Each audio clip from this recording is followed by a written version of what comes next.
Hello and welcome friends in this video and my name is Vishnu. You are watching me on Vishnu Roy YouTube channel. तो आज हम जानने जा रहे हैं कि what's the meaning and how to use the word near, near to and nearby. ये तो आपको देख के पता चल गया होगा कि नियर, नियर टू और नियर बाय ऐसे सिमिलर से वर्ड है जिनको यूज़ करना थोड़ा सा कंफ्यूजिंग है। इन्हें कैसे यूज़ करेंगे किसी को आइडिया मुश्किल ही होगा। और आज हम इस वीडियो में यही जानेंगे कि किसको कैसे यूज़ करते हैं, नियर को, नियर बाय को और नियर टू को। So without wasting time let's get start this video. तो सबसे पहले वीडियो स्टार्ट करने से ही मैं पहले बता दूँ, मैं आपसे एक क्वेश्चन करूँगा। उस क्वेश्चन में आपको यही बताना है कि वहाँ पर क्या आएगा, नियर आएगा, नियर टू आएगा या नियर बाय आएगा। तो आपका क्वेश्चन है आई लीव डैश दिल्ली। आपको बताना है जो डैश है, ये ब्लैंक है, इसमें बताना है आपको नियर आएगा, नियर टू आएगा या नियर बाय आएगा। आप वीडियो को पॉज करके समझ सकते हो, गैस कर सकते हो अपने अकॉर्डिंग कि यहाँ पर क्या आएगा, नियर, नियर बाय या नियर टू। और अगर आपको कोई कन्फ्यूजन हो रही है, आप गैस नहीं कर पा रहे कि इसमें इन तीनों में से क्या आएगा, तो फिर just keep watching the video. तो अब ये तीन वर्ड रहे, अब तीनों की कोई रूल होंगे, उनको याद रखना पड़ेगा हमें कि इस सिचुएशन में हमें वो याद यूज़ करना है, इस सिचुएशन में वो यूज़ करना है, उस सिचुएशन में ये यूज़ करना है। तो एकदम सच में सर दर्द हो जाता है कैसे रूल को याद करें और कब किस सिचुएशन में यूज़ करना करें। तो पहले मेरे को सबसे पहले थोड़ा सा ये ईजी करने दीजिए। देखिए कैसे कि जो नियर टू वर्ड है ना, नियर टू वर्ड एक रॉन्ग वर्ड है, ये ग्रामेटिकली रॉन्ग है, इस वर्ड का यूज़ नहीं होता है। तो बस हो गया ना ईजी। अब हमें जब नियर टू को हटा दिया है, ये वर्ड रॉन्ग है, ग्रामेटिकली रॉन्ग है, इसे यूज़ नहीं करना है। तो इसको हटा देने के बाद अब हमारे पास बस दो ही वर्ड बचे हमारे, वो है नियर और नियर बाय। तो हमें बस इन दोनों के बारे में जानना है कि नियर और नियर बाय को कैसे यूज़ करना है, और हो गया ना ईजी अब थोड़ा। तो चलिए अब पहले जानते हैं पहले कि नियर को कैसे यूज़ करते हैं, नियर का यूज़ और सब कुछ in detail. So let's start. तो नियर वर्ड, एक्चुअली जब भी हम नियर वर्ड को यूज़ करते हैं तो नियर वर्ड के बाद हम हमेशा एक लोकेशन, एक जगह का नाम भी बताते हैं उस सेंटेंस के अंदर। जैसे एग्जांपल्स के लिए the car is near police station. अब देखिए हमने इस सेंटेंस में हमने नियर वर्ड का यूज़ करा है और नियर के बाद हमने एक लोकेशन, एक जगह का नाम भी बताया है, वो है पुलिस स्टेशन। वो कार किसके पास है, पुलिस स्टेशन के पास। तो जब भी हम नियर वर्ड का यूज़ करेंगे तो उसके बाद हम एक लोकेशन, एक जगह का नाम भी बताएंगे, उसमें शो करेंगे कि किस चीज़ के पास, किस जगह के पास है वो जगह। अब कुछ और एग्जाम्पल्स लिए देखते हैं। तो he is near red fort means वह रेड फोर्ट के पास है। अब जैसे हमने रूल के अकॉर्डिंग कहा कि नियर जब भी हम यूज़ करेंगे तो उसके बाद हम एक लोकेशन, एक जगह का नाम भी बताएंगे, और हमने यहाँ पे क्या कर रहा है, नियर के बाद हमने एक लोकेशन जो है रेड फोर्ट, लाल किला, हमने उसको भी यहाँ पे एक लोकेशन का नाम दे रखा है। तो बस यही है, जब भी हम नियर को यूज़ करेंगे तो उसके बाद एक लोकेशन का नाम डालेंगे, एक जगह का नाम डालेंगे कि किस चीज़ के पास में है। ठीक है। अब हमारा नेक्स्ट एग्जाम्पल है we can meet near Delhi. हम दिल्ली के पास मिल सकते हैं। तो हमने यहाँ पर भी यही करा है, नियर को जब हमने यूज़ करा तो नियर के बाद हमने एक लोकेशन, एक जगह का नाम हमने वहाँ पे बता दिया कि हम इस जगह के पास मिल सकते हैं, हम दिल्ली के पास मिल सकते हैं।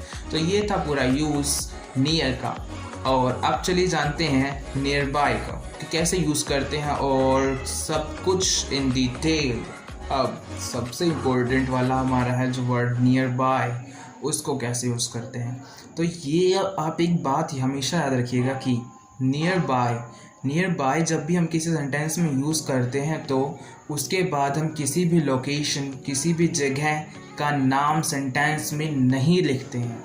जी हाँ, हम नियर बाय जब भी यूज़ करते हैं तो उसमें हम किसी भी लोकेशन का नाम नहीं लिखते हैं, नहीं आता है। ठीक है। अब मैं कुछ एग्जांपल के थ्रू बताता हूँ कि नियर बाय को कैसे यूज़ करा जाता है, थोड़ा क्लियर और हो जाएगा इससे। जैसे the stationery shop is nearby. देखा आपने, यहाँ पर हमने किसी भी लोकेशन का यूज़ नहीं करा है नियर बाय वर्ड के बाद, ठीक है। हमने नियर बाय वर्ड के बाद किसी भी जगह का नाम नहीं लिया है इसमें। अब आप ये सोच रहे होंगे कि जब stationery shop is nearby मतलब पास में, किसके पास में? हमने ये तो बताया ही नहीं है इस सेंटेंस में। जी हाँ, हमने बताया है, ये समझने वाली बात है। देखिए मैं बताता हूँ। अगर मैं यहाँ पे खड़ा हूँ, ठीक है, मैं यहाँ पे खड़ा हूँ और मेरे से कोई बोल रहा है कि दिस स्टेशनरी शॉप, मैंने उससे पूछा पहले कि यहाँ पे कोई स्टेशनरी शॉप है, तो वो बोल रहा है मेरे से रिप्लाई में कि this stationery shop is nearby means जिस पर्टिकुलर स्पेस पे, जगह पर जहाँ पर आप खड़े हो ना, उसी जगह के आसपास, उसी जगह के पास में। वो कह रहा है मेरे से कि this stationery shop is nearby means जहाँ पर मैं खड़ा हूँ उसी के पास में स्टेशनरी शॉप है, ठीक है। नियर बाय के बाद हम किसी भी वर्ड, किसी भी जगह, किसी भी लोकेशन का नाम नहीं लेते हैं सेंटेंस के अंदर। हमें अगर नियर बाय यूज़ कर रहा है तो इसका मतलब कि हमारे ही जहाँ पर हम खड़े हैं उसी लोकेशन के ही पास में, उसी पॉइंट के पास में है। जैसे एग्जांपल में बोला था कि the stationery shop is nearby, it means कि मेरे ही आसपास, जहाँ पर मैं खड़ा हूँ मेरे ही आसपास वो स्टेशनरी शॉप है। वो ये कहना चाहता है सेंटेंस में। हमें किसी भी लोकेशन, किसी भी जगह का नाम सेंटेंस में नहीं लेना है। बस ये समझ जाइए कि नियर बाय जब उसने यूज़ करा है तो इसके बाद मतलब कि जिस पर्टिकुलर जगह पर आप खड़े हो उसी जगह के पास में वो चीज़ है, ठीक है। अब चलिए कुछ और एग्जांपल्स के थ्रू क्लियर करते हैं और सारे डाउट्स। जैसे दूसरे एग्जांपल के लिए, the Red Fort is nearby means Lal Qila आसपास है। किसके आसपास है? जैसे मैंने बताया भी पिछले बार कि नियर बाय मीन्स वही पर्टिकुलर लोकेशन, वही जगह जहाँ पर आप खड़े हो। जैसे इस सेंटेंस में बोला कि the Red Fort is nearby means जो लाल किला है वो पास में। कहाँ? किसके? मैं जहाँ खड़ा हूँ मेरे ही जो लोकेशन है उस लोकेशन के ही पास में, उस जगह के ही पास में है, ठीक है। तो नियर बाय वर्ड का मतलब यही है कि नियर, जिस पर्टिकुलर स्पेस पे आप खड़े हो, उस लोकेशन पर आप खड़े हो, उसी लोकेशन के ही पास में कोई जगह है, ठीक है। जैसे पिछले एग्जांपल में बोला था this stationery shop is nearby means जो मैं पर्टिकुलर लोकेशन पर हूँ उसी लोकेशन के पास में ही वो स्टेशनरी शॉप है। और इस सेंटेंस में भी यही था कि the Red fort is nearby means जो रेड फोर्ट है वो पास में है। किसके? किस लोकेशन के? जिस लोकेशन पे मैं खड़ा हूँ मेरे ही लोकेशन के पास में, मेरे ही आसपास वो कहीं पास में रेड फोर्ट है। ये है सेंटेंस में। चलिए एक और सेंटेंस से समझते हैं। Do you live near by?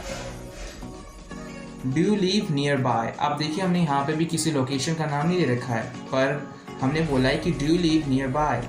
जैसे कि अगर मान लीजिए मेरे से किसी ने ये बोला कि do you live near by, तो इसका मतलब कि मैं पास में रहता हूँ किसके? जो मेरी पर्टिकुलर लोकेशन पे मैं खड़ा हूँ वहीं पे। मान लीजिए मैं किसी पार्क में खड़ा हूँ और मेरे से कोई बोलता है do you live near by, तो इसका मतलब वो कि जो हम खड़ा हूँ उस जिस जगह पे मैं खड़ा हूँ उसके ही पास में मैं कहीं रहता हूँ। वो ये मेरे से पूछ रहा है क्या तुम यहीं पास में रहते हो इसी लोकेशन के? वो मेरे से ये पूछना चाह रहा है। आई विश आप समझ गए होंगे कि नियर टू तो है ही नहीं, नियर बाय इनको कैसे यूज़ करते हैं और सब कुछ अच्छे समझ ही गए होंगे। ट्राई बहुत करा है मैंने, अच्छा समझ गए होंगे, गर्मी भी लग रही है, समझ गए होंगे। और अगर आपको अभी भी कोई कन्फ्यूजन है तो प्लीज़ प्लीज़ प्लीज़ मुझसे कमेंट में पूछिए। मैं ट्राई करूँगा कि आपकी कन्फ्यूजन को दूर कर दूँ। और it was all in this video. I wish you would like this video, and if you like, so please like and share this video and subscribe to my channel. I will see you soon with a new video. For till time, bye bye.